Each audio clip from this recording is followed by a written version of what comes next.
Board. Hello, everybody, and welcome to episode 9 of the In From Japan podcast. I'm Erroll Maas, and as always, with my co-host, the phenomenon from Suriname, Jason Courtar. That's me. I haven't If used you haven't guessed it, it's always me. Yeah, I haven't used your little title in a hot minute. Yeah, it's Trying cool to to hear it again. throw you off, keep you on your feet. Yeah. This is the podcast where we talk about the latest news on Japan-developed games and other things in relation to them. We are available on Spotify, Podbean, and YouTube. Apple Music, still working on. Meant to do that today, but I'll get it done at some point. And we like to start with the games we've been playing recently. So, I've been playing a bit more Snack World, just trying to finish it. It's not... I got to a new hub area where it has, like, stronger gear you can get. So that's good, except for the items to upgrade the gear. I'm not sure where to get yet, because I don't think I've unlocked the bosses that drop those items yet. Yeah. But, you know, it's still fun. It can get a little repetitive, and then I take a break and play something else. But it's still pretty fun. And then I started Final Fantasy XIV. Oh, that's cool. I am a Mikote Gladiator, so the cat people, and a tank class. I've never played a tank before, so it's kind of learning something new. How are you liking it so far? I like it. I just didn't know there was such a strategic element to it once you get to dungeons. Because like the tank is supposed to draw in enemies and defend, and then you have the healer healing, and you have two DPS classes dealing damage. So it's like everyone has a specific role to play. It's not like you can gather up and free for all your way through a dungeon. I mean, I'm sure you can, but it's probably not recommended. Okay. So familiar for anyone playing an MMO. Yeah, I'm still working on it. I'm on the free trial right now. It only goes up to level 30, and that's like right when I can get a new job, or class, or whatever you want to. They're called jobs in 14, so. Yeah, well, it's typical for Final Fantasy to call them jobs. And I'm playing with a couple of friends, so we'll see how that goes. I'm actually playing with a controller and not a mouse and keyboard because I'm just not used to mouse and keyboard. So I was playing with the DualShock 4 that came with my PS4 because it's my secondary controller right now because it's older and it's a little like you could feel that it's aged more, basically. But for whatever reason, after I connected, like a day or two after I first connected it to this computer, it started just randomly turning the PS4 on for no reason, like just at random times. So I disconnected that, tried my wired Switch controller for a bit, but the controller was mapped weird. So I was like, okay, well I can't do that. So then I tried my other DualShock 4, and that's been working fine.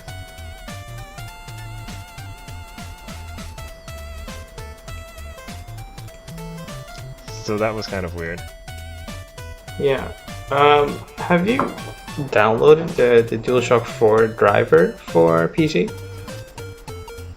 I'm not sure if I have, but Final Fantasy, I don't think that was the problem. I think the problem was my specific controller, the other DualShock 4, because it also has its PlayStation button also is like stuck and doesn't work when you press it. Okay. So it might have, like, connecting it to the PC might have like weirdly activated it or something. I see. But it's fine now. Okay. So yeah, I'll see how the rest of Final Fantasy XIV goes, but I'm having fun with it. I haven't played an MMO in some like the last MMO I played was probably I want to say World of Warcraft back in like 2011. Wow. And that's only because I just don't remember playing any other MMO type of games. Not even Destiny or Warframe. I tried Destiny and Warframe, but not that long. I kind of want to get back into Warframe at some point. But yeah, I've only played those for like an hour each, and they just didn't really grab you. Didn't really mesh well. So what have you been playing? More Okami? I've been making some great progress in Okami. I think I'm nearing the end because I'm in the lair of the final boss, or what's supposed to be the final boss. Oh wow. Unless there's some curveball and I'm surprised with an extra 10 hours or so. Because I haven't unlocked all the 13 celestial brush types yet. So I'm thinking there'll be some last twist for me to go after. And I've also been playing the 7 Deadly Sins mobile game, Grand Cross, which released I think 2 or 3 days ago, and I've been enjoying that quite a bit. It's I think I tweeted yesterday. It's like a turn-based RPG with deceptively good graphics for a mobile title. But I'm thinking they're reusing assets from the PS4 game that came out, I think, last year or 2 years ago, and just downscaling it to fit a mobile platform. But the combat is different because the console game was like a 3D arena brawler, and this is like your JRPG standard turn-based combat. It's a lot of fun, and there's some depth to it. It's not like mindlessly tapping away. You kind of have to think about your attacks and the enemy's attacks, and there's also a triangle system of weaknesses like a Pokemon or in Fire Emblem. So or Monster Hunter Stories. Also keeps yeah, exactly. So you're always thinking like, hey, how can I do this most effectively? And it's fun. It also has gacha elements, so if you're sensitive to that, don't do it, don't play it. But if you have no real strong attachment to the characters or the anime or manga, it'll be fine, and you won't feel like you're missing out. Because I definitely don't feel like I'm missing out, but that feeling usually sets in about 10 hours into a mobile game, and you're like feeling like you're not progressing enough. But for now, so far so good, I'd say. All right. And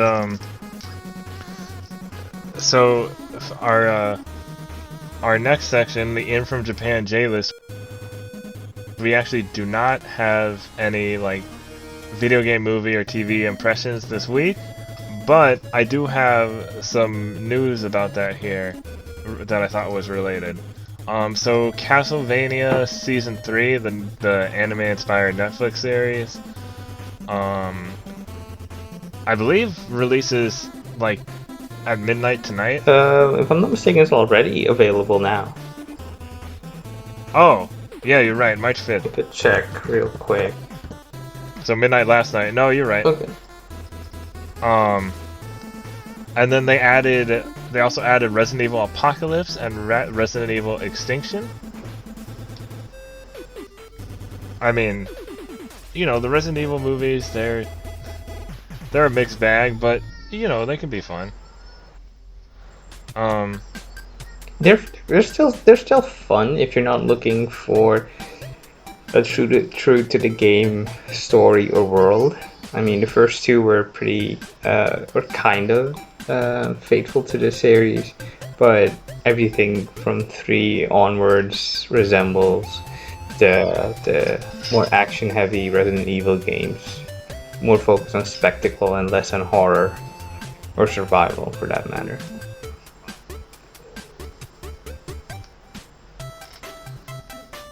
Yeah. And also, in other news, you can now watch Hulu Plus live TV on your PS4.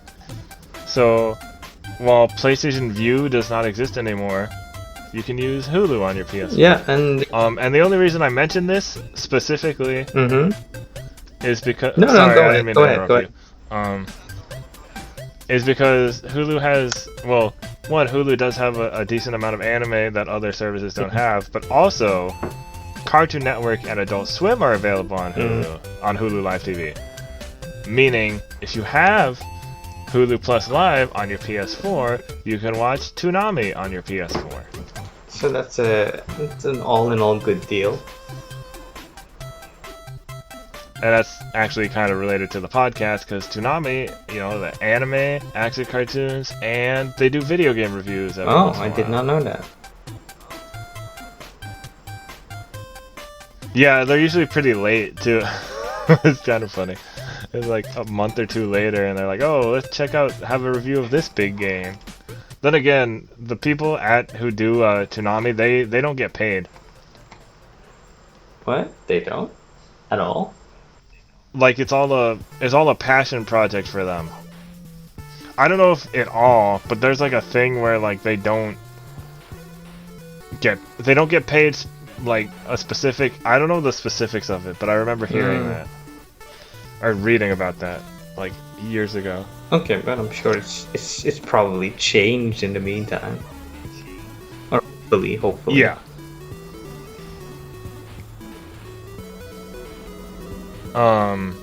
So, next is our recommended reading, watching, and listening list, where we go in and we take a bunch of things that aren't news articles but might be related, and from the past week, and just stuff to recommend you read, watch, or listen. So, we have Platinum Games interview with Atsushi Inaba and Hideki Kamiya at PAX East 2020. By Sal Romano over at Gamatsu. Actually, there are a couple interviews. So there's one the Gamatsu one. There's one by Joel Courtar of Siliconera. There's one by Mike Williams of US Gamer. They all have different like info because they ask different questions. So I thought they were all relevant. We have we become too emotionally invested in the catharsis of receiving video game news by Imran Khan over at Games Radar. We have Langrisser 1 and 2 is for fans of classic Fire Emblem games by Graham Russell over at Siliconera. We have Psychologists reaffirm that blaming video games for violence is not scientifically sound by Charlie Hall over at Polygon. We have How Castlevania Nails the Balance, So Many Video Game Adaptations Mess Up by James Whitbrook over at Gizmodo. Yakuza 3, Yakuza 4, and Yakuza 5 directors reminisce on their work in an interview video by Sato over at Siliconera. Final Fantasy XIV artists and designers talk about making the new areas of Shadowbringers by Sato at Siliconera. Zelda in Review, a video by Barrett Courtney on the Kinda Funny Games YouTube channel. I actually watched the premiere of this. I still have to watch it. So it was pretty funny because I was in the chat and I forgot that in Wind Waker, my favorite Zelda game, and I can't believe I forgot this, that Link has a little sister named Erroll. So it was really weird seeing somebody from Kinda Funny repeatedly say my name while talking about something else. Oh, just imagine how my life is with a basic ass name like Jason being yelled at across everything I've ever been in. Heavy Rain, you're like, what do you want? It always gives that's no. Do a double take whenever someone talks about that game and they mention the meme. But like, so Barrett was in like the live chat, and I was like, "Hey, good job, Barrett. You pronounced that right." I'm like, and he's like, "Pronounced what right?" I'm like, "My name. I share the same name as Link's little sister." And he's like, "Oh, ha, that's funny." just a little thing. And then we have the Mega Man ZX scenario writer looked back on how the indirect sequel to Zero came to be by Alistair Wong over at Silicon Era. And that's it. We have a lot of good stuff to read and also watch. So there you go. So we got a news rundown. We're gonna get the first story isn't necessarily bad news, but it's a response to bad news. So this is from Josh Tolentino over at Silicon Era. Silicon Era has been getting more writers lately. Which is great. But it just catches me off guard. So we don't have to keep repeating the same names. So yeah. GDC cancellation prompts GameDev.World fundraising event. So GDC was postponed. I don't know why everybody says like, oh, it was canceled when it was postponed to late summer, but it's very annoying. And yes, it could still be canceled later, but like, well, I mean, the current date is canceled. The event itself is postponed till another date.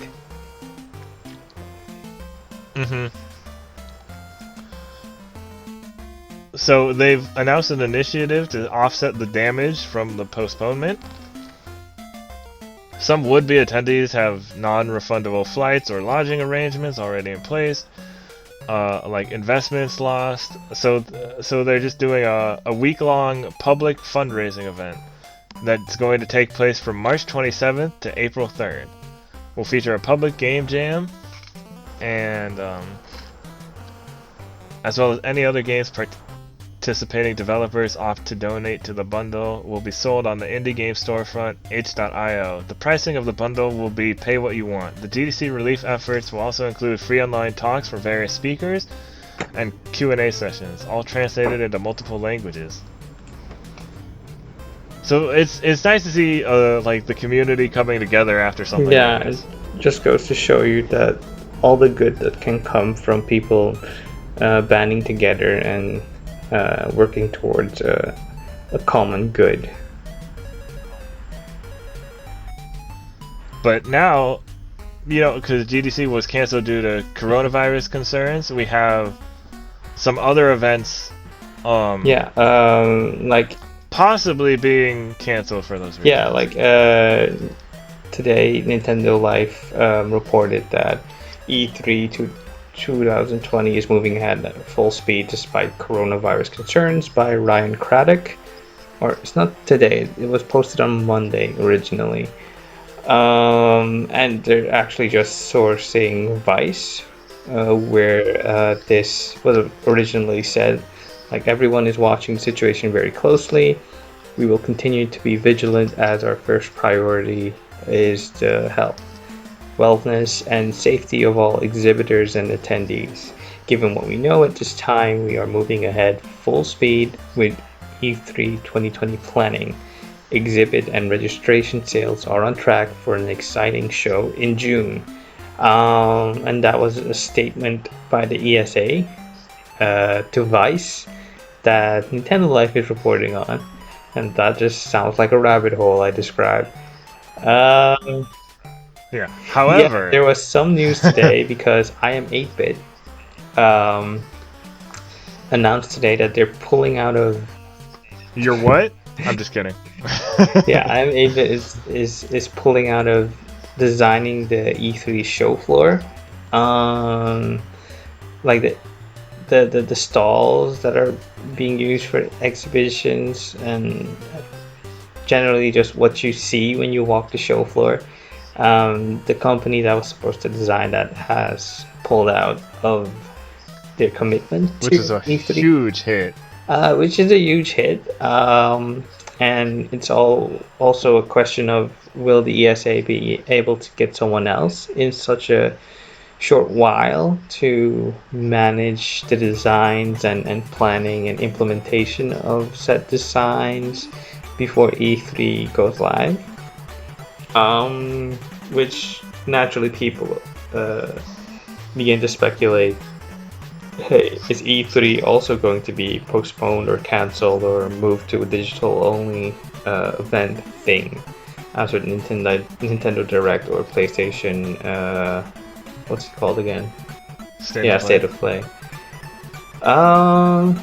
Yeah, it's a concern, but it's also like,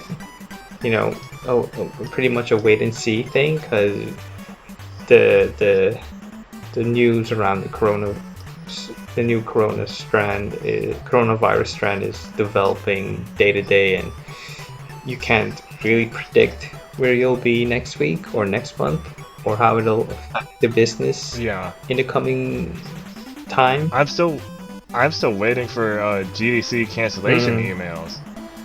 Like that live podcast recording I plan on going to is still going full steam ahead, and that might be the only reason I go on that trip at this point.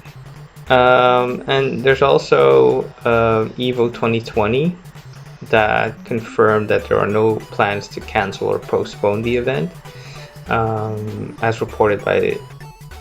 That's not until August, right? Evo's not until August, I don't think. Yeah.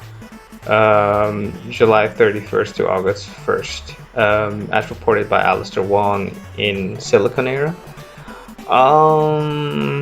Which, goes to show you that some organizations are taking a different approach. And it's, like I said, pretty much wait and see thing, because you don't know how it's going to develop in the coming months. But for now, Evo is still on track. And Gamescom 2020 has their first confirmed exhibitors, so that's also looking like it's still on track for business as usual. And that is reported by Gamatsu, by Sal Romano. But the interesting thing about this is that Gamescom is in Europe, which has a closer geographical location to the spread of the virus. So you'd think that they'd be a lot more worried than the people in the US. But yeah, but at this point, it's so far out that it's hard to know what's going to happen. And also it's a contagious virus, but it's not... I don't want to downplay it per se, but it's not like it's an epidemic that's going to wipe out humanity. It's you can contain it, you can manage it. No. There are definite concerns about health and safety, and that you have to account for, but it's not like it'll ruin life as we know it. So take all the precautions you can, and for anyone affected, wash your hands for 30 seconds at least. And for anyone affected by it, I hope and I wish you have a speedy recovery. And for those looking for information, look up your proper and official health services online.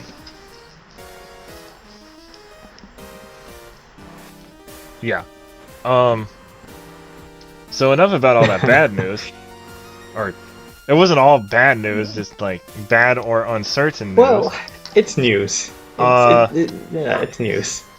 Yeah. News. We got a whole Final Fantasy VII blowout for the Final Fantasy VII Remake. So the demo surprise launched on PS4 2 days ago? Yeah, 2 days ago, right. I played it, but I had already played it at E3 last year, so it was just the same demo. And I was like, okay, it's good. Things seem a little more polished. The character switching seems a little faster. That's really it. Like, I have nothing else to say about new to say about it. But so Red 13 won't be playable in Final Fantasy VII Remake, but will join as a guest character instead. Yeah. Which makes sense because of where the game ends.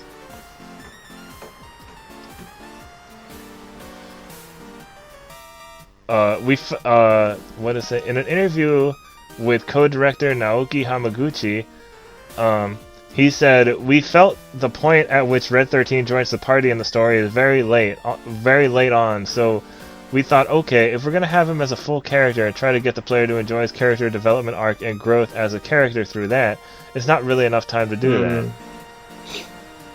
So So he'll be an AI-controlled guest character.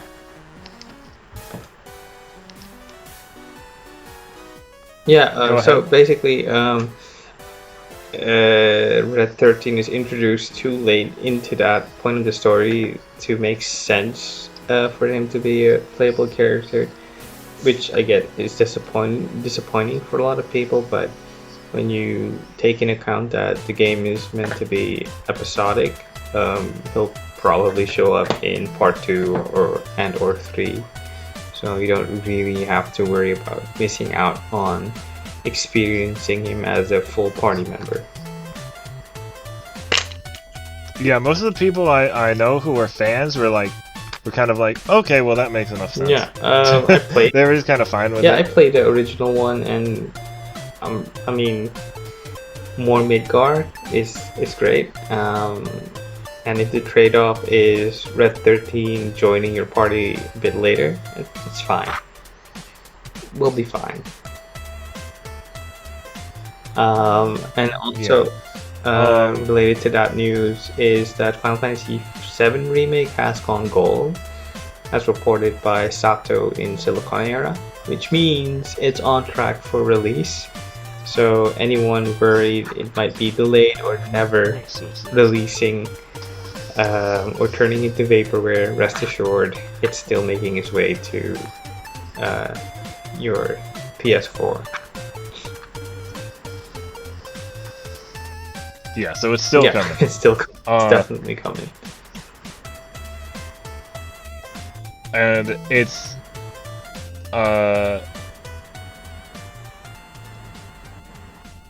this next story, it says that the side quest will maintain the quality of story missions. This is by Wesley LeBlanc over at IGN. Oh, I've seen him on Twitter.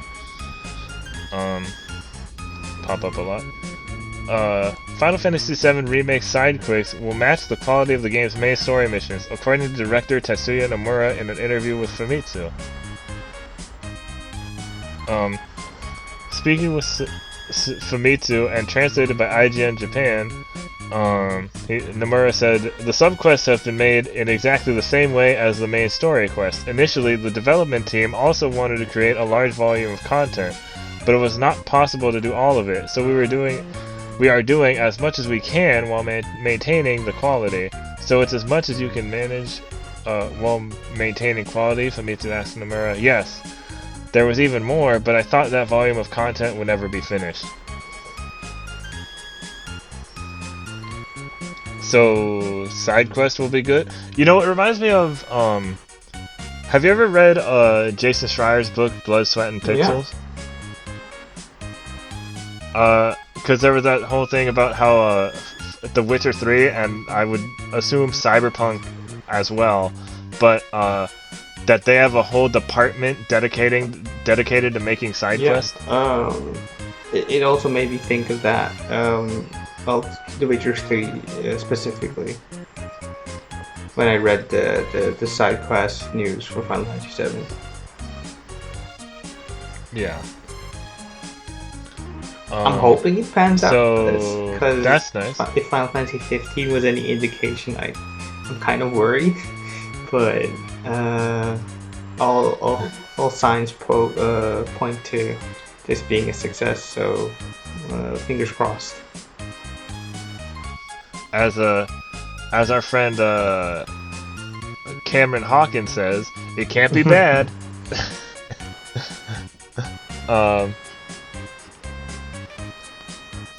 The next story is also Final Fantasy VII related. It's from Eric Van Allen at US Gamer. Final Fantasy VII Remake producer says it would be a waste not to use Parasite Eve's characters.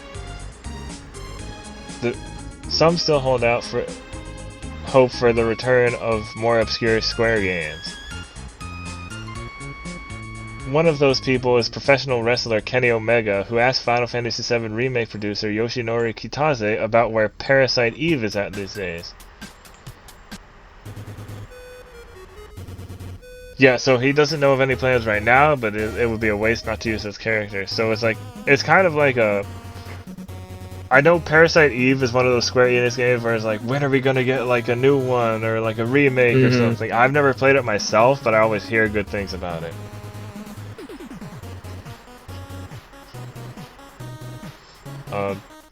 This wasn't a huge article. I just like when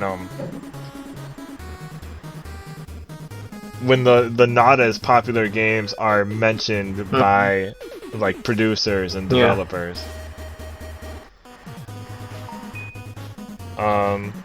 And our last story for Final Fantasy VII Remake is Final Fantasy VII Remake. Oh, expensive Final Fantasy VII Remake glasses are coming to Japan. This is by Jenny Latta at Siliconera. So, company Zoff will release a pair of custom Final Fantasy VII Remake glasses. These will launch on April 3rd, 2020, though people in Japan can immediately place a pre-order for them. They are 15,000 yen, about $140 before tax, though that price goes up to 16,500 yen, about $154 when tax is factored in. They both have they have decorative accents and accessories inspired by the games. Lenses designed to filter out and protect against about 50% of blue light. Now this was important to me because the glasses I wear are actually blue light filtering glasses. They're gunner glasses. They actually really help with eye strain. They're prescription, so they are pricey, but they are worth it. These are probably the best glasses I've had. I'm definitely not trying to get a sponsor from Gunner for our podcast right now. Or maybe I am. Well, I'll check if they can ship to my country too, while you're at it. Yeah, so these Final Fantasy VII Remake glasses by Zoff, unfortunately, it seems like they're only available in Japan. And also, you can't really try them on, so if you have like a weird shaped head like me, or just a big head like me, and they're too small, well then you're kind of out of luck. But I thought it was a cool thing that they're actually doing gamer glasses, something that's like that's useful, not just because there was also some other stuff like a wireless speaker and I guess a PS4 cover is useful, but not the same way as like blue light filtering glasses are. Alright, and that's all our Final Fantasy VII Remake news, and Final Fantasy VII Remake comes out April 10th, I believe, for PlayStation 4. Yeah. So these next two are all you. As reported by Siliconera by Jenny Latta, the Wonderful 101 Kickstarter hits $2 million and unlocks Luca's second mission. I believe there are about 19 hours left on the Kickstarter, so if you want to pledge, you're still able to. But the $2 million milestone or goal in the Kickstarter enables the Lucas second mission. It's like a spin-off 2D game, 2D mode to the main campaign, and it's a fun addition, and there are other stretch goals available still, like an orchestral recording and one more thing that I'm spacing on. Hold on a second, let me check it. I wasn't looking at it today because I was interested in possibly still pledging. I don't need to because it'll still be available digitally, but I kind of want to support them. Oh yeah. So at 2 million you get Lucas' second mission, which is now completed, and at 2.25 million there's the orchestral recordings, and at 2.5, like 2.5 million, new languages would be added to the game. So you still have 17 hours to go. So well, when you're hearing this, it'll probably be over. I'm just realizing that. But yeah, it's We did it. We hit all the stretch probably. goals. So yeah, I'm looking forward to this game. Didn't play it on Wii U because I didn't have a Wii U, but now I have a Switch, so here's hoping to me playing it soon. And the next story is, well, I think, yeah, the next story is Hideki Kamiya got carried away with Okami is going to be back comment. Also from Silicon Era, as reported by Alistair Wong. Let's see. Well, in an interview for The Wonderful 101 and Project GG, he also talked about Okami. With Atsushi Inaba telling Kamiya, hey, take responsibility for making a statement like that. And Kamiya replied with a wry smile saying, I'm not sure how to respond to this. And Inaba provided some context by saying to Kamiya, you really got too carried away that time. Why not just say that you've always wanted to make one? Because in this interview, and I think it was a panel for Project GG, the announcement, where he mentioned that he wanted or still wants to make Okami, or a new Okami title like Okami 2, and also others like Dante vs Bayonetta and Devil May Cry Episode 0, or Zero Episode of Sparta. So yeah, don't read too much into his comments about other new games. I mean, be excited for the possibility, but don't read too much into it. Be excited for the stuff that's already confirmed. So Wonderful 101 remaster and Project GG. Yeah. And Bayonetta 3 that's still on its way. No real mention yet, but here's hoping it'll come out sooner than later. There's also Babylon's Fall and the Grand Blue Fantasy RPG that they worked on. So still some games coming out from Level 5. Remember, Platinum, for Bayonetta 3, games. Remember, for Bayonetta 3, we don't have a lot of Nintendo's 2020 release schedule yet. So there's still a possibility it'll release this year, that it could come out. Yes. Or at least an announcement. Yes. Alright, so this next story is a little more of a rumor, but I thought it was really interesting, especially because I've always wanted to play these games, and it's kind of not great. So this is from Zarmina Khan over at PlayStation Lifestyle. A Dino Crisis game was in development a few years ago, but was cancelled. So, known insider Aesthetic Gamer, aka Dusk Golem, has claimed that a Dino Crisis game was in development at Capcom a few years ago, but the project was canned. So this person has been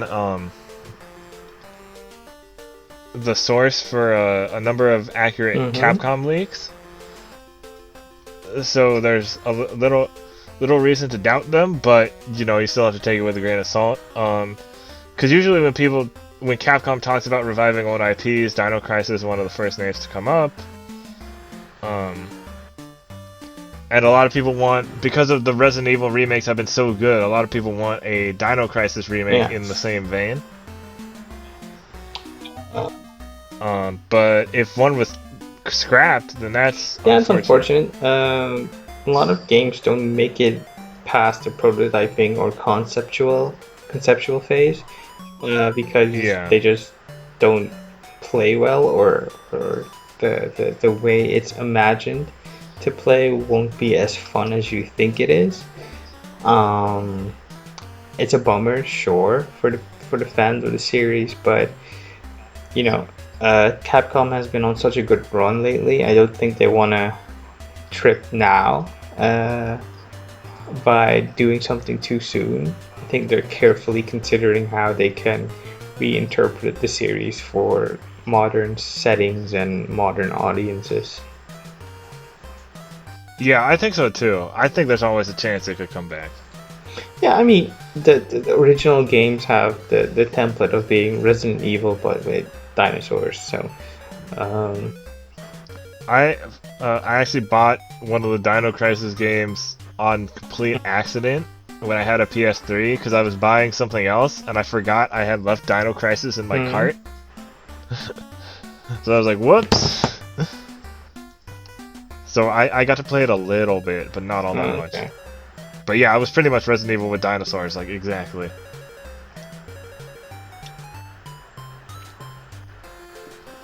I wonder if they could make it like the Jurassic Park arcade game. That would be really cool, but I guess that would be on rails. I don't think that would be as fun.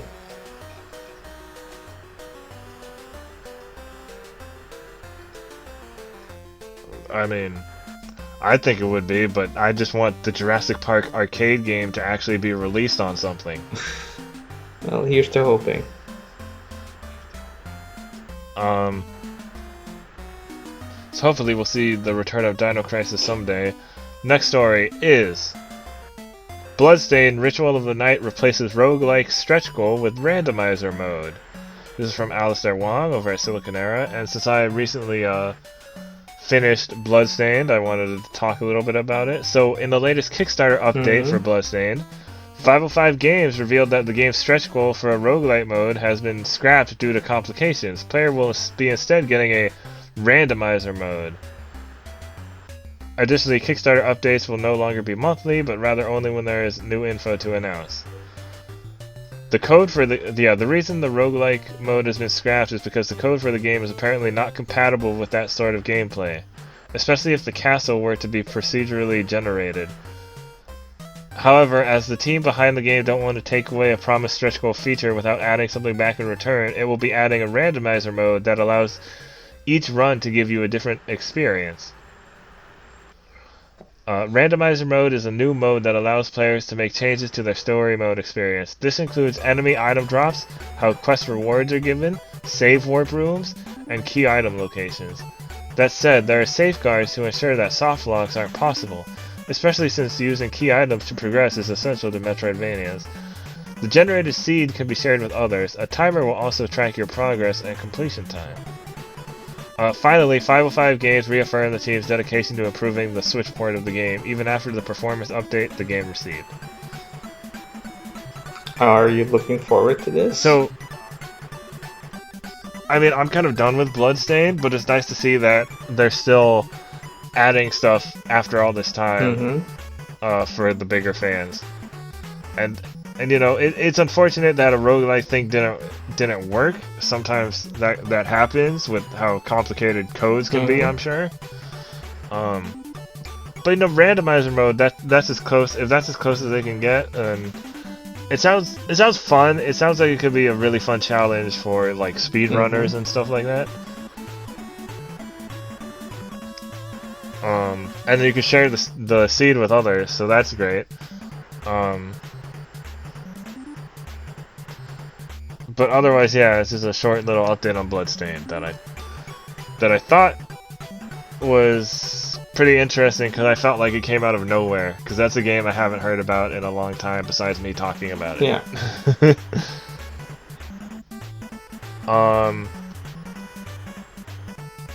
You want to just switch to your story because it's actually kind of like partially related, and then I'll go to the other one. Okay. Well, in other news, Castlevania Symphony of the Night is now available for mobile. Well, Symphony of the Night and the other one as well, which would be... Which one was it? It's not just Symphony of the Night, the other one too. Rondo of Blood? What is Dracula X? I think that's the same one under a different title. Symphony of the Night is the PS1 yeah, I know that. game with Alucard. Wait, let me check.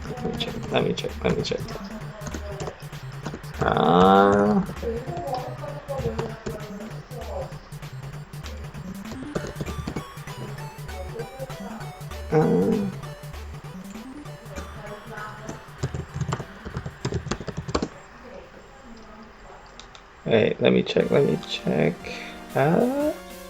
I'm checking too, and all of them say Symphony of the Night. Yeah, I can't find it. I'm pretty sure the other one also dropped. No. Huh.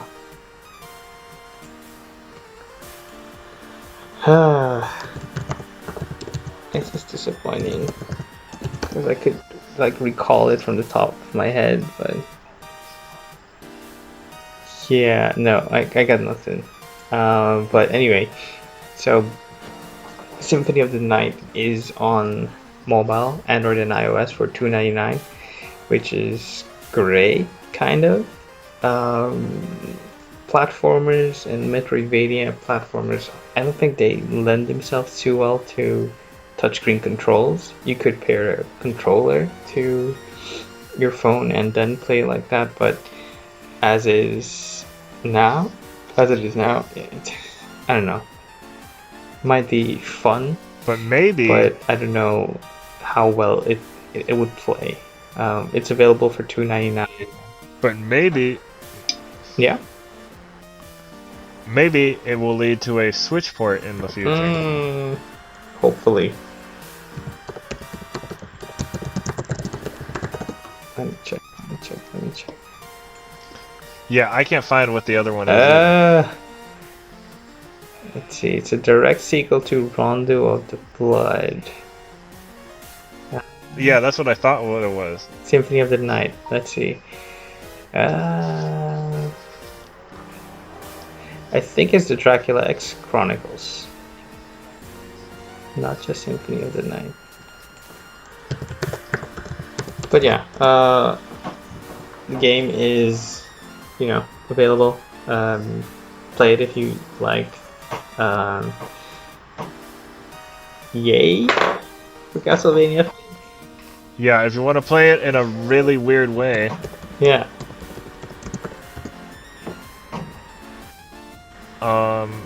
So moving on to the next story. This is from Denny Latta over at Siliconera. DuckTales Remastered returns to digital storefronts. Capcom is bringing DuckTales back. The remake of the NES Classic was delisted on August 8, 2019.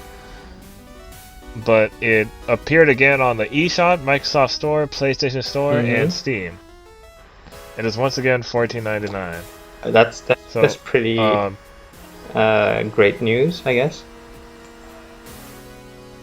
While losing DuckTales Remastered the first time was quite a blow, the situation could have been worse. Physical Wii U, PS3, and Xbox 360 copies were still available. Xbox One owners could even use it to play the game via backwards compatibility. Its Android and Apple iOS versions have not reappeared. This is interesting because, so this was a couple of days ago, but DuckTales Season 3 of the reboot was actually just announced this morning, I believe. Or saw the news. So maybe it's related, but also it's just licensing things are like, licensed games are still pretty tricky. Maybe Disney is directly like, I'm always involved surprised.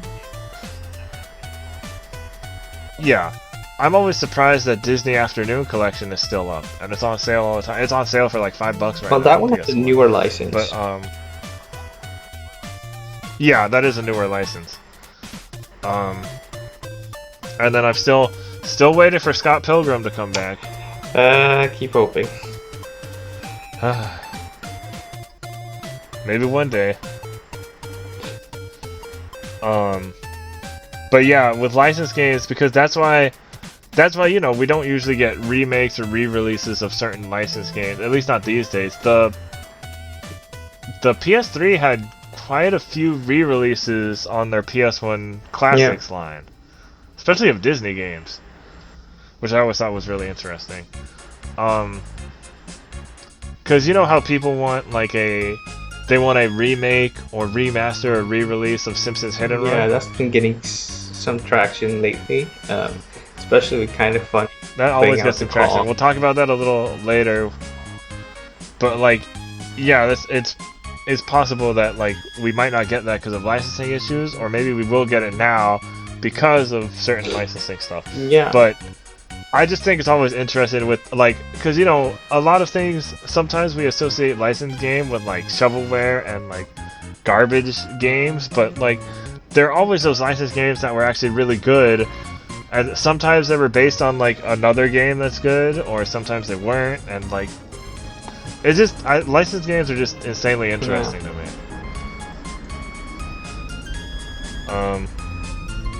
Speaking of licensed game, because this is technically a licensed game, but it works Nice a little segue. differently. Our last news story. This is from Sato at Silicon Era. Captain Tsubasa: Rise of New Champions also has an original story mode with character creation. So, Rise of New Champions will have an original story mode with its own character creation feature. Rise of New Champions is the name of the original story mode. The mode uses a character creator to make your own protagonist. After making the character, you choose a school to attend out of Toho Academy, Musashi Middle, and Furano Middle. In this mode, you can enjoy interactions between your character and various other players between matches. A new tournament called New Hero League is the setting, where you'll take on matches using special moves taught by characters from the anime. There is also a game original anime to go with it. Oh, I did not know that. In addition to the original story mode, there will also be a regular story mode featuring Tsubasa and everybody else in their Nankatsu middle school days. In this story mode, the story changes based on match results and other events. So basically, a pretty dynamic story mode. Two story modes. Well, yeah.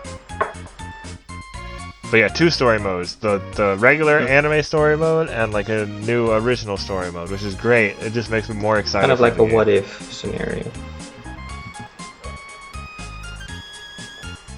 Yeah, a self-insert fanfiction.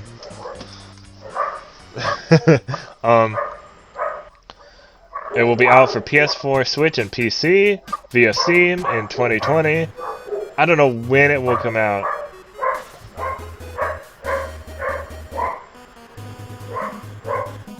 But this looks like it'll be a great game. Well, so you know me, I'm still skeptical about it, but I'm hoping it'll turn out great. Dare you shun the non-believer? So moving on to our main topic. So yesterday it was the 20th anniversary of the PlayStation 2, which I believe is it still the best-selling console of all time? Yeah. It probably sold a bit better than the Wii. Let me check real quick. I'm thinking it sold more than 100 million. And not only that, but they were still making PlayStation 2s. I think until 2011 or something like that. No, they were still 2014. Wow. Yeah, so. Or no, not 2014. They were still making PlayStation 2 games until 2014. Else. Well, according to PS2 stopped production right before PS4 was announced. Let's see. According to the list by Wikipedia, which it's Wikipedia, so grain of salt. The PlayStation 2 has a bit more than 155 million units sold. Right after is the Nintendo DS with 154.02 million. Then you have the Game Boy Color with 118.69 million. The PlayStation 4 tentatively at 108.9 million because the run is still ongoing, so you really can't comment on the final position. Then you have the PlayStation at 102.49 million, and then you have the Wii at 101.63 million. So yeah, PS2 is a big boy now. One more year and can legally be allowed to drink. Yeah, in the US at least. So Do you have any particular fond memory to the PS2? Yeah, so I had a PlayStation 1 because, I don't know why I got a PlayStation 1. I think it was because of the Crash Bandicoot commercials in the 90s with the guy in the suit. I've never really been a Crash Bandicoot fan, though, ironically. No, you know what? I think it was actually because of Spyro Year of the Dragon. But, anyways, so eventually so the PlayStation 1, the thing you put the disc on, the little, like, nub, that kept breaking off, and so we just had to keep sticking it back on, and then eventually it completely broke. And, like, at the time, I wasn't super bummed about it, so I was like, oh, whatever, I still have my Game Boy Advance or whatever. So that's fine. But then, like, one night, my dad, like, had a surprise for me, and he had gotten me a PlayStation 2. And, like, I didn't ask for a PlayStation 2. I said, like, oh, maybe I'll get one for Christmas. Maybe I'll ask Santa for one for Christmas or something. I wasn't, like, super bummed about it. I was like, oh, well. And then, like, one night, he was like, yeah, I got you a PS2. I'm like, oh okay. Nice. Yeah. And I had that PS2 for a long time. Kind of wish I never traded it in, but eventually I just wasn't using it anymore. I still have a few of my old consoles. I can't really seem to part ways with anything I buy. Yeah, I'm not getting rid of my Game Boy Advance SP or my Nintendo 2DS XL anytime soon. Well, my history to PS2 is a bit complicated because I didn't have a PS2. Fun story, in fact. When it came time to buy one of the new consoles of that era, I was actually choosing between a PS2 and an Xbox. Well, a friend of the family was on holiday in the States, and he was going to buy it for me there. So it was going to be either the PS2 or the Xbox, but regrettably both were sold out at that point, and the only thing I was left with was the GameCube. So I ended up sticking around with Nintendo for one more generation than I intended. Which not a bad choice. The GameCube is a beloved console, and I have fond memories of it.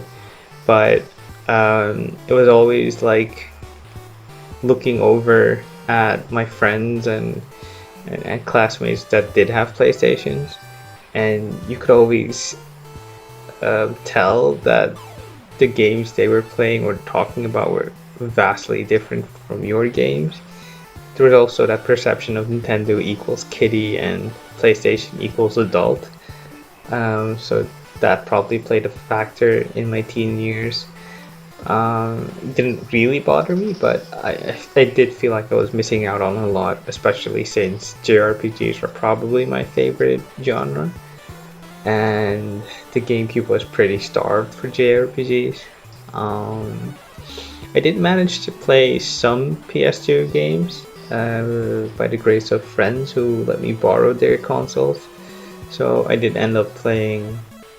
They let you borrow their whole console? I mean, man, I would not have trusted any of my friends with something like that. It's a big risk, and they didn't do it for nothing. I let them borrow my GameCube in return, so it's not like it's a total charity work that they provided me. It was something for something. But yeah, I ended up playing some PlayStation 2 games like Ratchet and Clank, God of War, Jak and Daxter, which I had the demo disc for. Funny enough, like I didn't have a PlayStation, but I did have the demo disc, which is really weird. And I managed to play titles like Persona 4, which we'll probably say more about in an upcoming piece. And yeah, that is probably my best memory of the PS2, Persona 4. And being totally engrossed in that world and its characters, and yeah, and it being so different from what I was used to.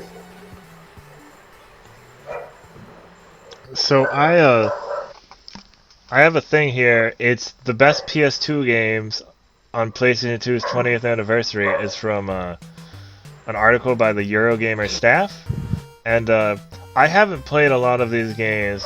So like we have Beyond Good and Evil, Beloved Thing, Burnout 3 Takedown, Devil May Cry 3, Dragon Quest 8, which this is one of the few lists I've seen this on.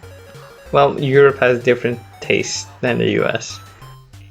Yeah, Dragon Quest is a little bigger in Europe. Final Fantasy 12, Freedom Fighters. I've actually never heard of that. Frequency. Freedom Fighters, if I'm not mistaken, it's a Rockstar game. No, I'm kidding. It's not a Rockstar game. This one is the EA game. I'm thinking of State of Emergency. Oh. I had the one EGM article, or not article, magazine I remember having had State of Emergency on the cover. I had the same magazine at some point.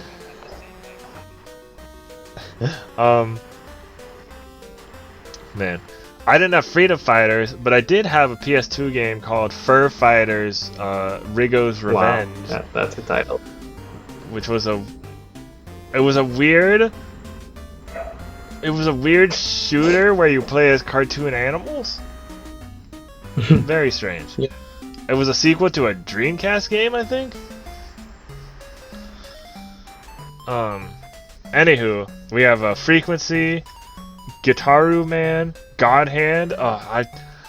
They need to re-release God Hand. I mean, you can get it on PlayStation 3, I believe, but they need to like remaster God Hand.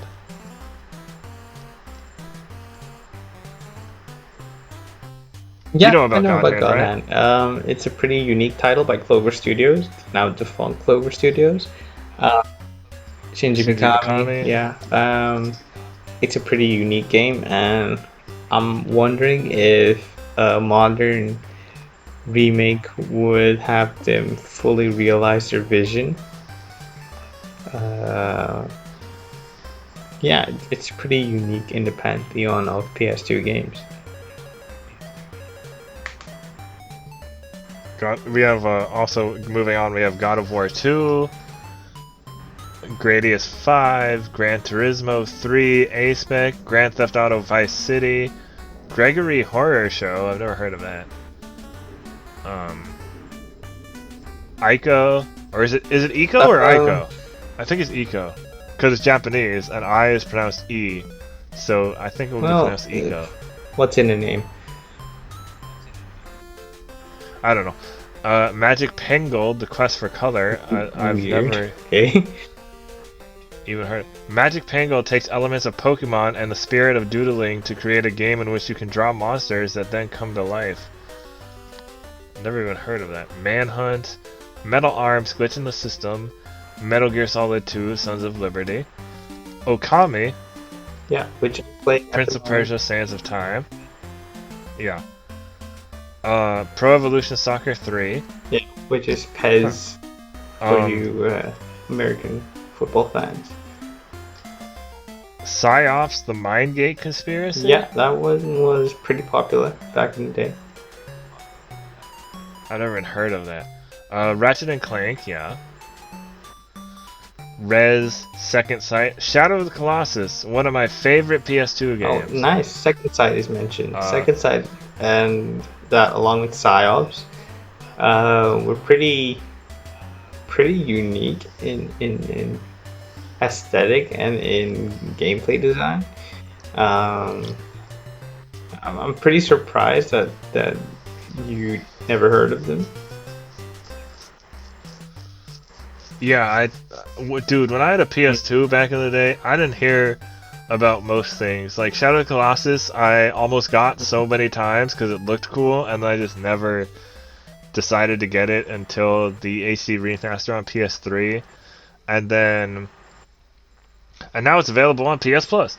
Fun fact: I almost bought Dragon Quest VIII for PS2, despite not having a PS2. because I was so in love Nice. with the art style and the gameplay that I figured, you know what, I'll just buy it and figure out how to play it when I cross that bridge. I don't even care. Yeah, I plan on playing the 3DS version of Dragon Quest VIII very soon. We also have After Shadow of the Colossus. We have Silent Hill 2, Sly Cooper, and We Love Katamari. Remember, this is just Eurogamer's list. No, This is not our list. IGN also has a list of the 10 best PS2 games, I guess, which is also worth a look.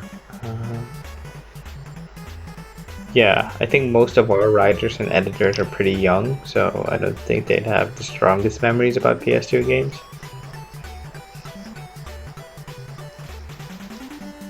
I don't know. A lot of the people at Parallax are surprisingly older than I thought, or at least older than me. Oh, Siliconera. The Siliconera piece I put here was saying that the console PS2 was produced until 2012, when Sony discontinued the system after over 12 years of life, and then games were still being made for it up to two years later. With, I believe, the last PS2 game to release was NBA 2K14. Huh. I mean, sports games really do have a long shelf life.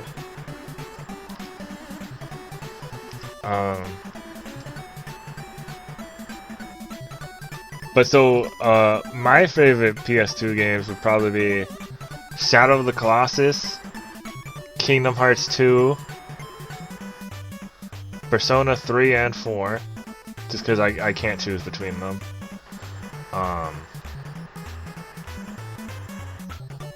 War of the Monsters, for sure. You and your kaiju, your love for all things kaiju. Yeah, and Simpsons Hit and Run, and that's really the list I have, because a lot of PS2 games I was not a smart kid. A lot of my games were licensed stuff, Digimon Rumble Arena 2, which isn't a terrible game, but not the greatest. It's not Shadow of the Colossus. It's not one of the notable titles, Digimon Rumble Arena 2, Naruto Ultimate Ninja 1, 2, and 4. Ninja Storm. Ultimate Ninja. I've also 2D fighter. Those games. No, because a lot of people say, "Oh, you mean Ninja Storm?" It's like, no, actually started no, I mean PS2. Ultimate Ninja. I had Inuyasha's Secret of the Cursed Mask, which I actually never finished. Was one of the first big JRPGs besides Pokemon that I played. I don't remember being that bad. We need to get my friend Kaylee on here, because she said she was on a vacation when she was in middle school, and she just would do nothing but play that game. Well, another great memory I have with the PS2 was playing Grandia 3, which is, in my opinion, a superb RPG with probably the best battle system ever in an RPG. Because that's a bold claim. I'm pretty confident in making it, because it's so fun fighting against enemies and positioning yourself so well that you can counter your enemies' attacks before they happen. So you can chain your attacks and your buffs, debuffs with the enemies' attacks being countered, and then that creates extra opportunities for you to attack or to delay the enemy's attacks. Just so satisfying. I mean, the story was pretty by the numbers, but the gameplay was chef's kiss.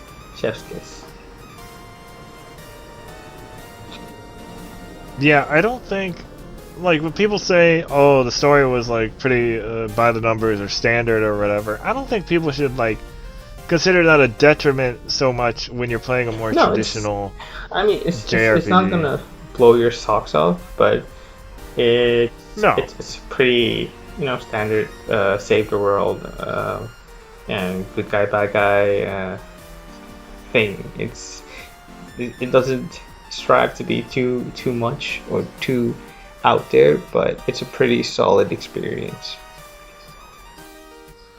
Yeah, there are a lot of PS2 games that I either like didn't finish or I didn't really get a chance to play until later because of those licensed games. And I thought, oh, I know this anime or TV show or whatever, so this will be cool. And sometimes it was, and sometimes it wasn't. Dragon Ball Z Sagas is not a good game. On the other hand, Budokai and the Budokai Tenkaichi series were pretty great. Budokai 3 is amazing, especially with the original music that's plagiarized. Yeah. I mean, the PS2 has such a strong library.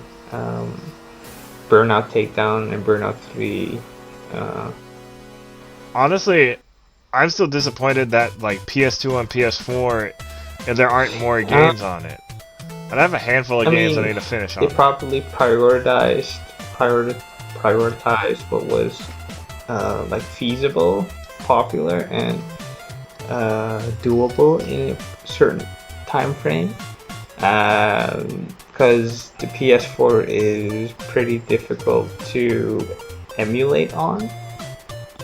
So I'm guessing that's why you don't see so many PS1, PS2, or PS3 games on the PS4. Because game development is hard, kids. Very hard. Yeah. But I do have, like, I need to start the 2 Dark Cloud games. I need to finish Rogue Galaxy. Those are the 3 level 5 games available on PS2 and PS4. Check out part 1 of my level 5 retrospective on parallaxmedia.one. Shameless plug, shameless plug. It's fine. Plug away. I forgot to mention it earlier. If you got this far in the podcast, please read that.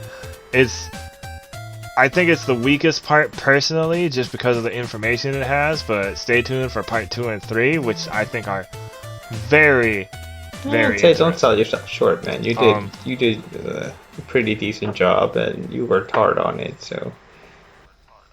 Oh, it's not my job, it's just like the information itself. It's just like, alright, well this is kind of like people know this. But, so we have some listener questions. Yep. So from Bossman John once again, what PS2 game was your guilty pleasure? You knew it was real bad, but you played it anyway. I gotta actually think about this. Question, because I didn't own a PS2, so my choices were limited to games I researched well enough ahead of time so that I could maximize my play time on the PS2. Yeah, I wish I had done that. Because back in the day, I was the only one buying gaming magazines or with the person who had access to internet to go on gaming sites like GamePro and 1UP. So I was the only one that was the best informed, quote unquote. But yeah, I'm scratching my head thinking of a game that wasn't that great. What was a guilty pleasure? I mean, I would say War of the Monsters, just because certain control elements haven't aged all that well. The camera and some other stuff. But I just can't think of anything specifically, because also, if I was playing it, I probably didn't think it was bad, because of how young I was. Yeah, I can't really think of anything. If you ask me on GameCube, I could probably name one, but PS2, I'm coming up on it. Well, what? I'm trying to think of like this. I'm gonna hate myself for this, but because that's gonna be huge. Just look up a list of PS2 games. Good luck filtering all of that information. Well, IGN has a top 100 PS2 games. Oh, I'm pretty sure. I'm pretty sure you don't. Well, I'm pretty sure you won't find any duds on here. Maybe number 100. Let's see. Oh, you know what? I totally forgot about that. I had James Bond 007 Agent Under Fire, which wasn't the best game, but it had really fun multiplayer. So there was you could so there was a power up that would turn you slightly invisible. Like you could still see like you could kind of still see like the other player could still kind of see your outline, but otherwise Oh, you were wow. invisible. And that was fun. And then there was like you could use a grappling hook to be kind of like Spider-Man like and swing around. And then we found out that so there was a regular jump, and then we realized that if we took a rocket launcher and angled it correctly, we could do a super jump, which took us up to the roofs, and then we could run around on the roof of the arena. Those were some gamer strats right there. It was fun, and it was like fun and dumb, and probably not that good of a game. Oh wait, I can think of one. Rumble Roses.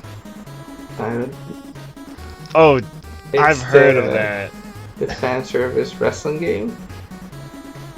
I had the demo for it. It wasn't the greatest, but I played it because I was a dumb teenage boy.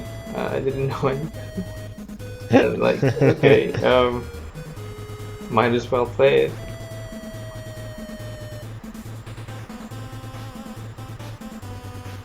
Yeah, I really can't think of anything else. I had Star Wars Bounty Hunter. It's actually a good game, surprisingly good for the time. That's why it's on PS2 on PS4.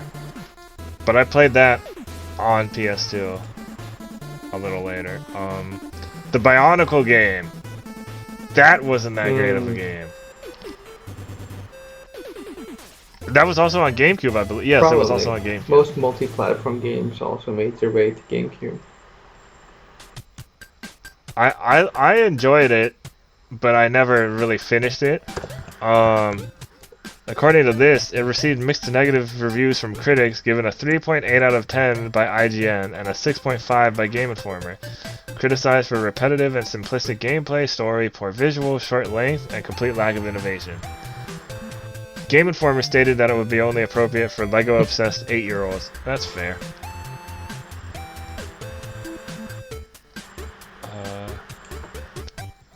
I'm still looking at this. I know there's like stuff here that I'm gonna remember. I'm just looking down on this thing. I'm trying to think of the anime fighting games that I have. Oh wait, I know one. There's a Naruto game. Naruto. Oh, is it It's the one developed by the Ubisoft one? Kavia. Developed by what? It's a defunct developer. There's the it's like a 3D RPG. You make your way through open world-ish thing. You take on Shadow of the Ninja? It's not Shadow of the Ninja. Wait. Other game. On PlayStation 2. Sure of it.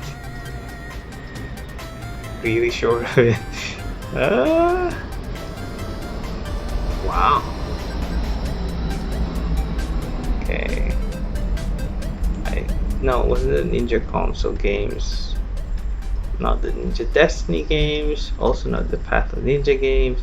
I think it was the Uzumaki Chronicles. Yeah. Yeah, that one. I remember that Which was not great. But I kept playing it because it was Naruto. And I played it in original Japanese because it was Naruto. And back then I devoured anything related to Naruto, but yeah, it wasn't a great game. I always wanted that game, but just never got consider it. yourself lucky. I had, for a time, I was playing DDR on PS2 as well. When I was in like 8th grade, I was playing Dance Dance Revolution Extreme 2 and Dance Dance Revolution Supernova. Huh. Yeah, I don't. And then my dog that I had at the time peed on the mat, so then I couldn't That's play it anymore. unfortunate. Um, I know there's other stuff. Oh, Destroy All Humans was a fun one. I mean, that's getting a Yeah. remake soon. Did So. you play the original? Oh no, that's PS3. I was gonna ask if you played the original Nier game, the one. Yeah, that's That's PS3. PS3. Yeah. Yeah, that's PS3. Oh, I okay. have not. Because that was something. That was definitely something.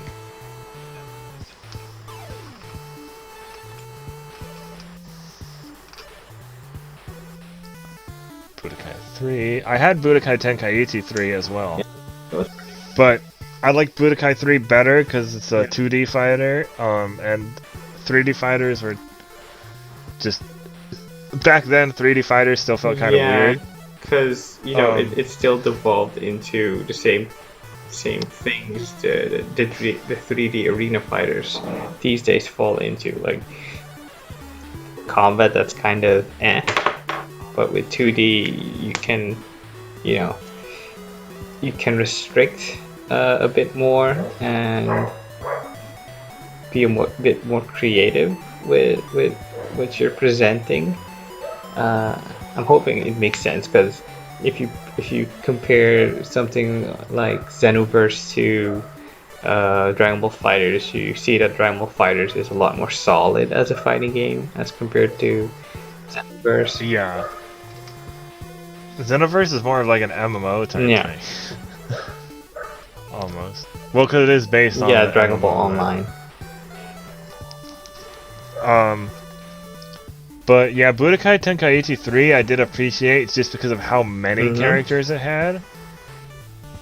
Because it had characters from the show, like filler characters, characters from the movies. It was the first one to have Erroll from Dr. Slump.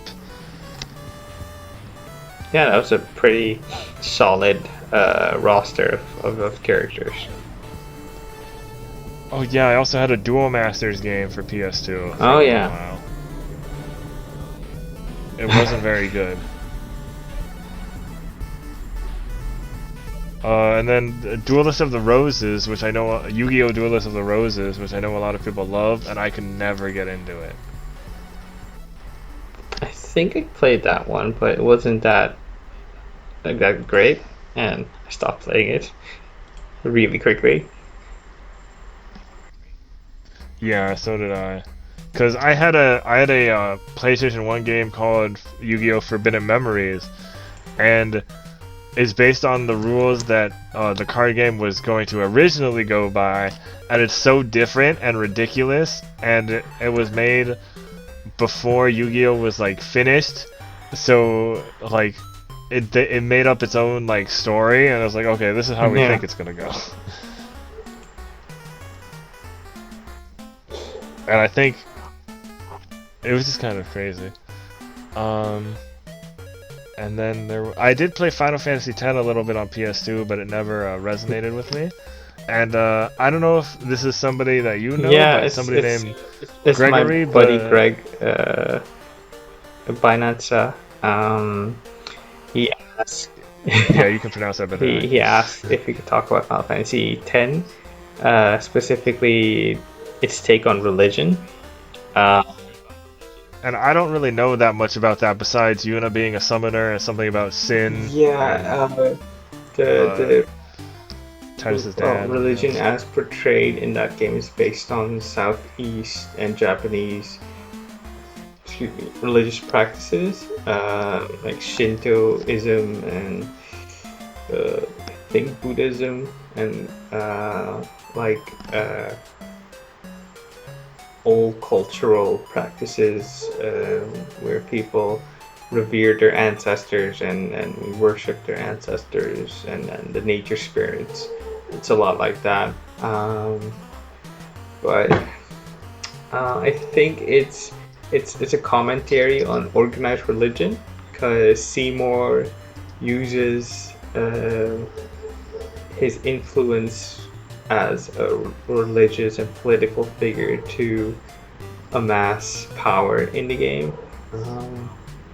and also it plays on the idea that sin is what will come for us all in the end and devour us whole unless we fight it, because Final Fantasy can sometimes be pretty on the nose by calling the big bad sin, as in literal sin.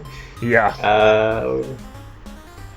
Yeah, I do like Final Fantasy X. It's probably next to 13-2 my favorite battle system of the series. I like the characters.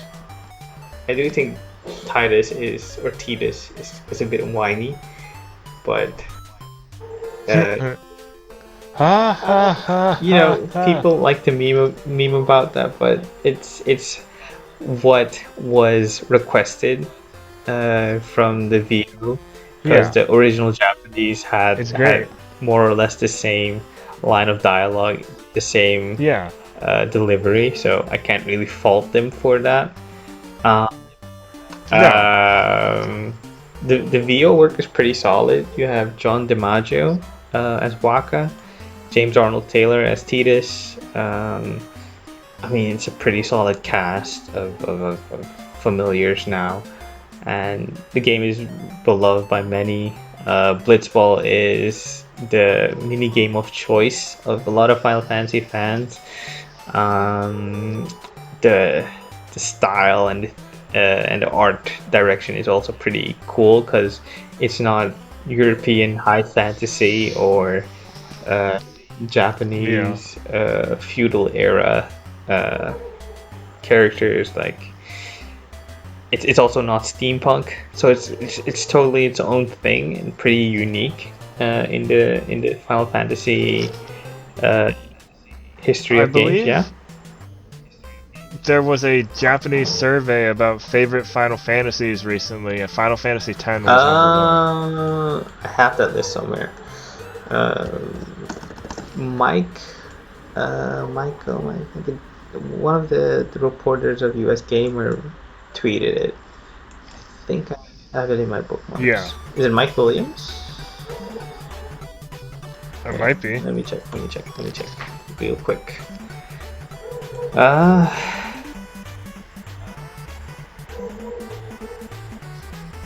I'm pretty sure it was in my likes, but the bad news is that I pretty much like a billion things per day on Twitter, so it's gonna be a bit difficult. I believe it was Final Fantasy X that was number one. I think so. And Final Fantasy 15 is a bit more on the lower end of that scale. Which, it's not all that surprising, but still, it's pretty surprising for me, because I was a big fan of 15. Yeah, so was I. And Final Fantasy 7 also made it near the top of the list. But you gotta remember, this is a survey that was only underpaid. I'm just remembering a bunch of stuff now. So I had a Futurama video game. Oh wow.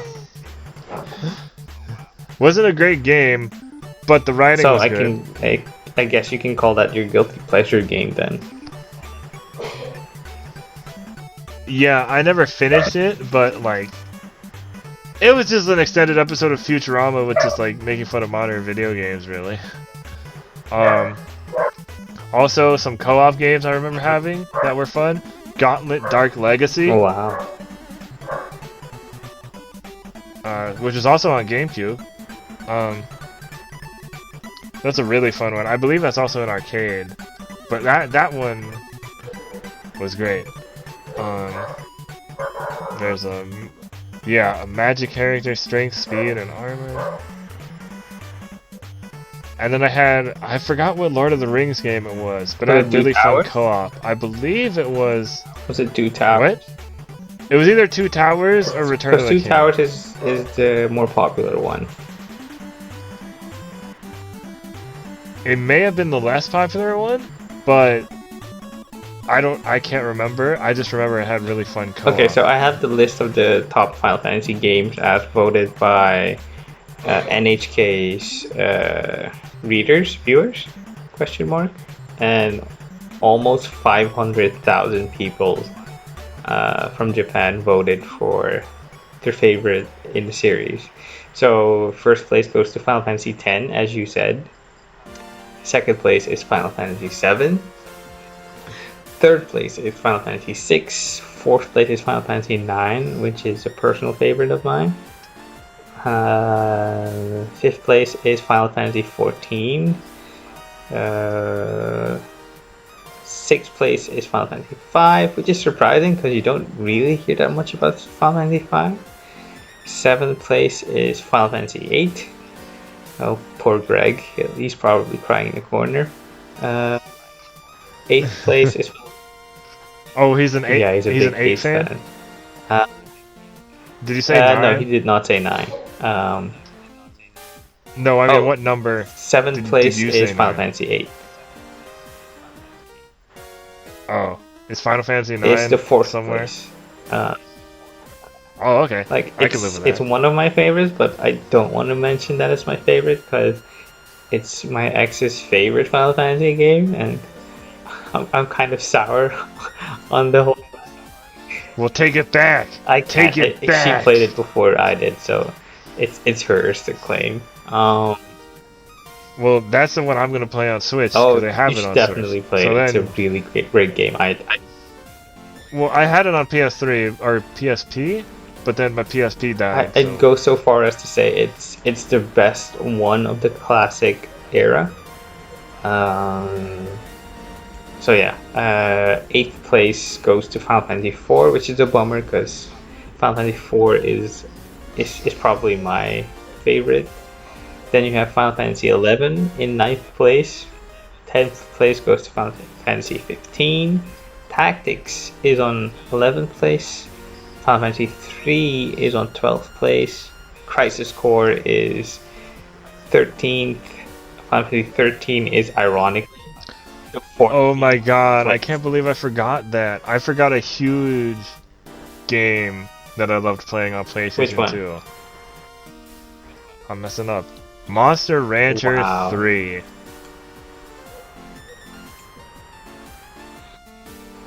So, Monster Rancher 3 is notable for having a more anime-like graphical style that I believe aged a lot better than any of the other Monster Rancher games. Unfortunately, it has less monsters, but it looks so much better. Okay, I played a lot of them. I just remembered which would be my guilty pleasure game. It just came to me, and I'm so embarrassed that I remember that this game exists. That would be Dirge of Cerberus Final Fantasy VII. I heard that game wasn't that bad. It's definitely not good. It's so boring by the numbers, and it just doesn't. Oh, did you ever play the second Uzumaki Chronicles? I didn't, but I didn't know there was. We're talking about guilty pleasure, so yeah. It was. Yeah. No, I'm just looking at this list. It was back when I was all into Final Fantasy and Final Fantasy VII, especially. Like I had Advent Children on. A Final Fantasy VII spin-off can't be bad. Not necessarily that, but like I was all into Advent Children and the whole compilation of Final Fantasy 7 series, and I figured, yeah, like you said, it can't be that bad. But I quickly figured it was that bad. I'm surprised I blocked that memory. I also remember I had Mega Man X7.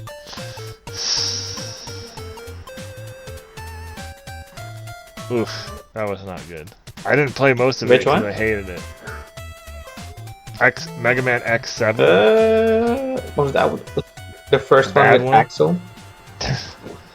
Okay. Yes.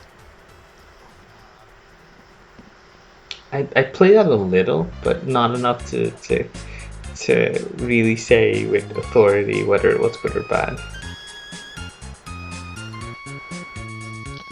I'm just trying to look up because more games are just popping up, and I'm like, yeah, I did have that one. No, I didn't play. Oh, I talked about Stretch Panic on this podcast before, right? I think so. It sounds vaguely familiar. The one where you have a demon scarf and all the enemies are large-chested women that are actually demons, and you use the demon scarf hand to pull back and snap, and then they explode. Yeah, you talked about it. Yeah, that's a weird game. I'm just trying to look. Oh, Rayman Arena. That was an interesting one. Yeah. So that was like a Rayman fighting game, also known as Rayman. Oh yeah, I remember that. I remember in Europe. that. You kind of just ran around. Yeah. There was like a fight, like a battle part where you fought, and then a racing part where you just ran on foot, kind of like Sonic R. Sonic Not R very was good. Pretty bad. Yeah. And that's what it reminds me of. I think that's the most still trying that I can think of, at least. I missed out on a lot of PS2 games. Well, not as much as I did, but yeah, that's true. But you actually, yeah, that's the opposite. If only we were both better at the internet at the time. Cause you could have told me about the games, and I could be like, oh, okay.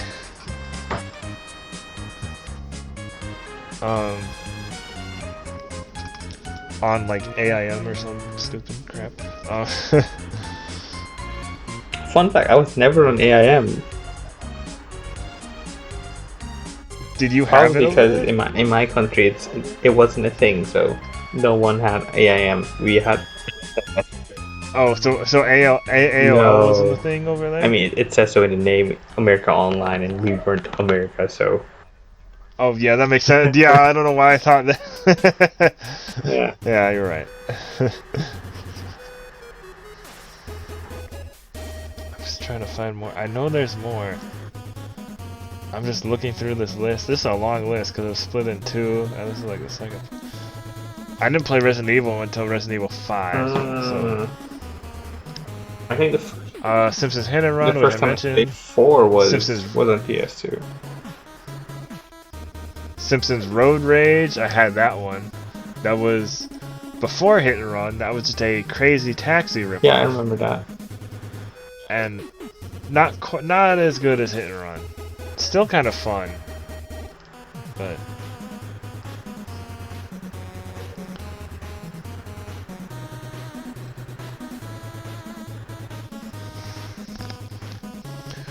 I don't want a weird pause, but I'm just looking. I didn't have Sonic Riders, but I played it for my friend's birthday one time. Sonic Heroes. I had Sonic Heroes. Sonic was a pretty dope game. I thought it was so cool at the time. mean, yeah. I think I mentioned it on Twitter a few years ago, but the animation of Knuckles throwing his teammates in the air and blasting enemies with Sonic and Tails, that is probably my favorite animation in all of gaming.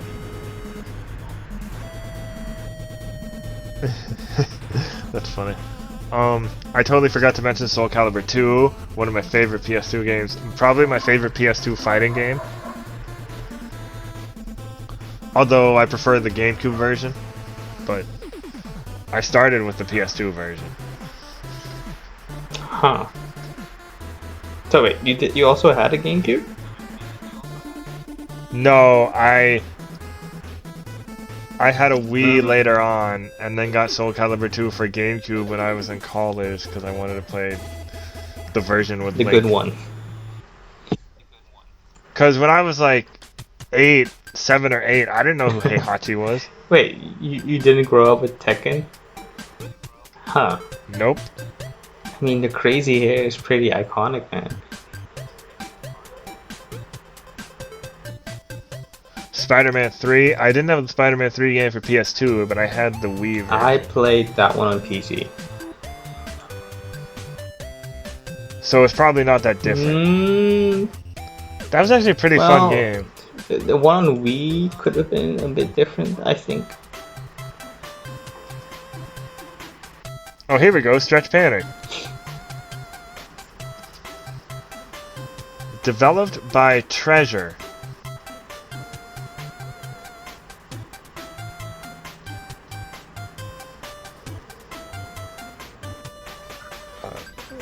What else Treasure made some Bleach games. Bleach. I did. Did I play Bleach? No, I didn't. The Dragon Drive game. Totally forgot about Dragon Drive. These were the developers of Stretch. I didn't know you knew about Dragon Drive. I watched the anime.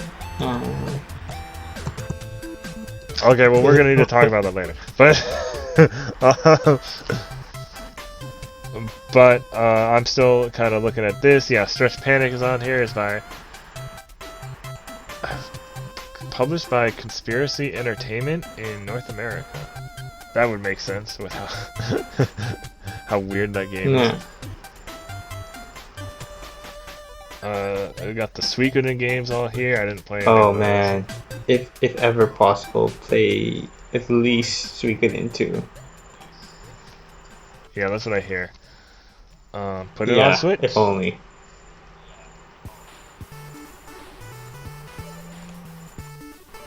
I'm just trying to find other. I had Tekken Tag Tournament. Oh, that was cool.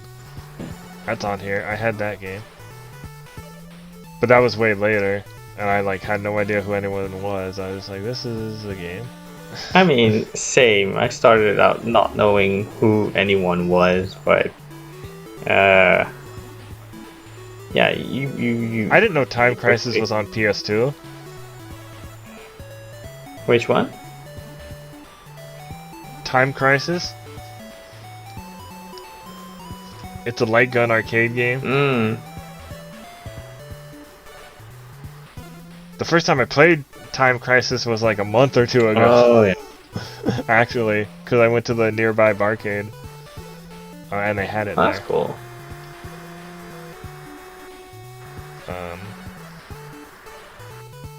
I'm just trying to find. No, none of this other stuff is familiar to me. For a while.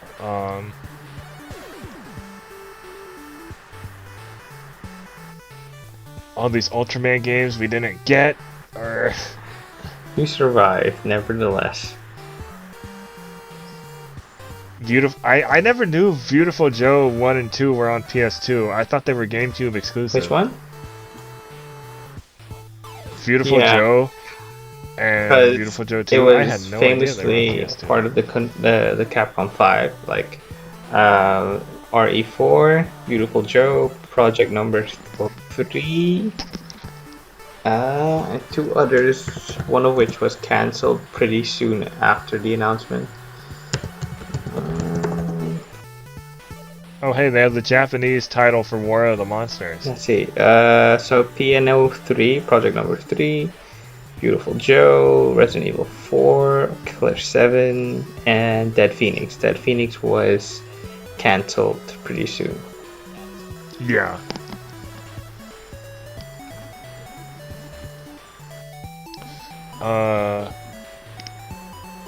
Yeah, I don't think I had any of these other games. So that is my bad. I don't want to have all this podcast of us just not really talking and just trying to figure out. I mean, we can just revisit some it for the memories next are so time. long ago. I never played the Xenosaga games, unfortunately. Duelist of the Roses.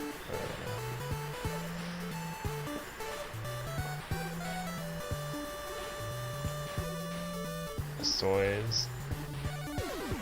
Yeah, most of the stuff I've already talked about. Like that I played. Because, I have fond memories of my PS2, but I didn't play a lot of PS2 games until they got ported to other systems, because I was not a smart kid. Don't be so hard on yourself, man. I just don't know why I didn't look at more gaming magazines back in the day. I don't know. I think we're gonna call it the podcast for now, unless you have any No, other that was PS2 pretty much it. stories. I apologize to anyone listening. I've been kind of out of it this No, podcast. I don't know why, but I guess there was less news than I expected. I thought we would be talking about that for a little longer, or the PS2 stuff a little longer. But yeah, anyways, we'll come back next week, same time, same place. Same time. Hopefully with more news on,